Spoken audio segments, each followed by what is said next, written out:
And here is the New Yorker at a proper idle. So you can hear it's very quiet.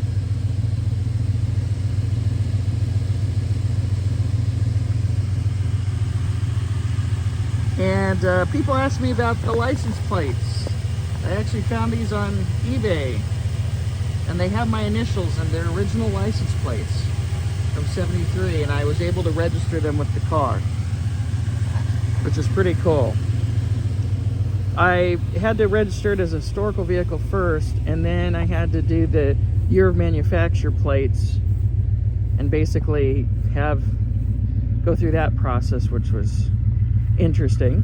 The BMV kept saying when I'd send them a picture of the plates, those look blue and you cannot use those. So I ended up mailing them directly to the BMV office, and I put a sticky note on them saying, these are not blue.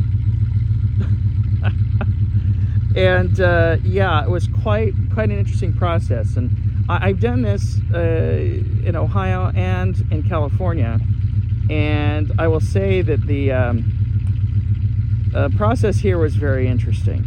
And yeah, it's a little easier, as crazy as it sounds, in California to get the year manufacture plates put on. But they wanted, they said, well, those look blue, and so I mailed the plates to them, and I called them because I sent them with tracking, and they said, yeah, we've got your plates, and oh yeah, we know who you are. So I am apparently notorious in the Ohio BMV office for the fact that I mailed the plates, both of them, directly to them. Ohio, they issue you a historical vehicle plate, and the historical vehicle plate is flimsy. It's like one of those kids ones that you put on their bike. And when I received it in the mail, it was bent, completely bent. I have to keep it in the car in the glove box, and so I'm keeping it in the glove box. But yeah, it looks crummy. It is so thin, and they mailed it and it came damaged. And of course, when I mailed it to them along with these two, it got damaged even more, even though these ones, of course, are very heavy duty, and they didn't get damaged. When I bought them off eBay, when I sent them to Ohio, when they came back, and then when they came here.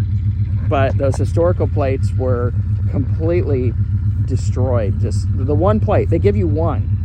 And like, I get that, like if you have a Corvette or a car that doesn't have a front plate holder or something like that, I understand that. But on the New Yorker here, of course, we have the back plate here, and we have the front plate up here, and there's a spot, and the car just does not look right. And I'll probably put a picture up as I'm saying this, because I have a picture of it without the front plate.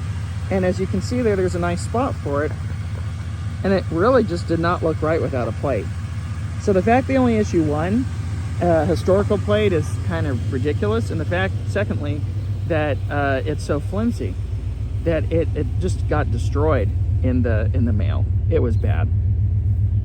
So it's just too bad for, you know, classic car owners here in Ohio, because, you know, they may not go through that process for 73 plates or something like that, and they really need to make sure to put proper backing on the when they mail them, just a piece of cardboard or something, not just mailing them in an envelope and they get destroyed,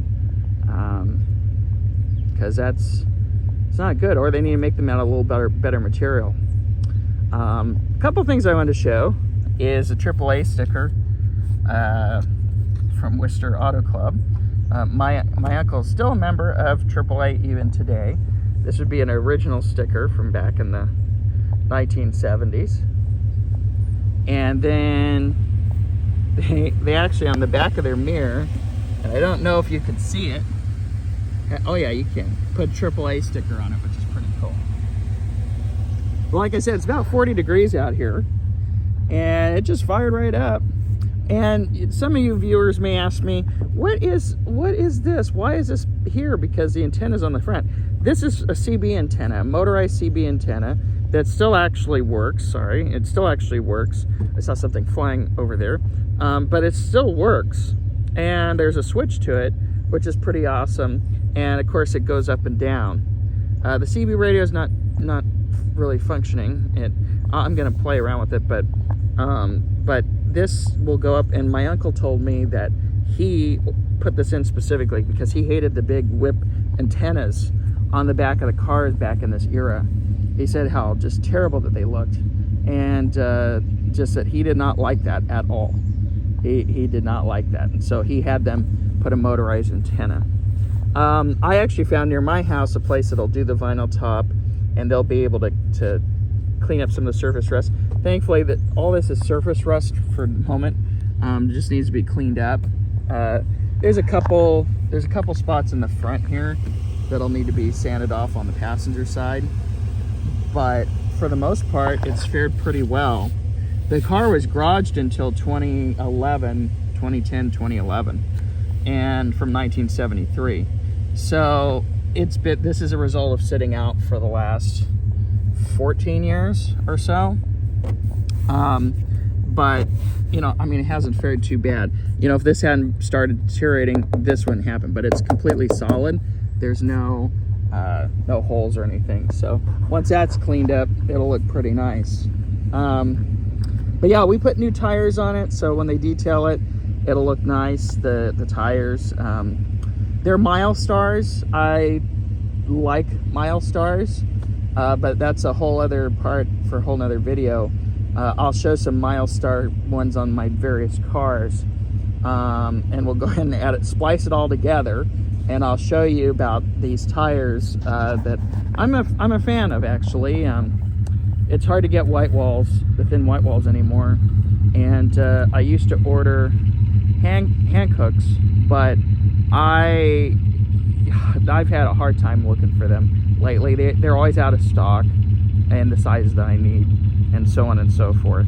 So it's kind of interesting. I'm like, okay, well, I guess that does that. They were my favorite. They used to be my favorite, and I used to put them on all my cars, but now I put these Milestars because, quite honestly, these old cars, the tires will probably dry rot before I go through the tread. And so for all of us who have cars, 70s, 80s, stuff like that, stuff that fits these tires,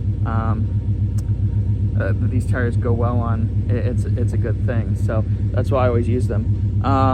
This is kind of dirty back here. We actually took it and I washed it yesterday, and all this dirt came out after I started driving. I hosed down through here. There's still some stuff, but yeah, of course, that's why a lot of times it'll rust back here. But yeah, let's see what else. I think that's it for the subject of this video, of the New Yorker. This, of course, is the original antenna for the radio. The radio is functioning, but I will be taking it out for the purposes of putting in the 8-track, which I have actually in the trunk right now. So, along with the proper trim to put on it. So, that is it for this video of the Chrysler New Yorker 1973 Brougham.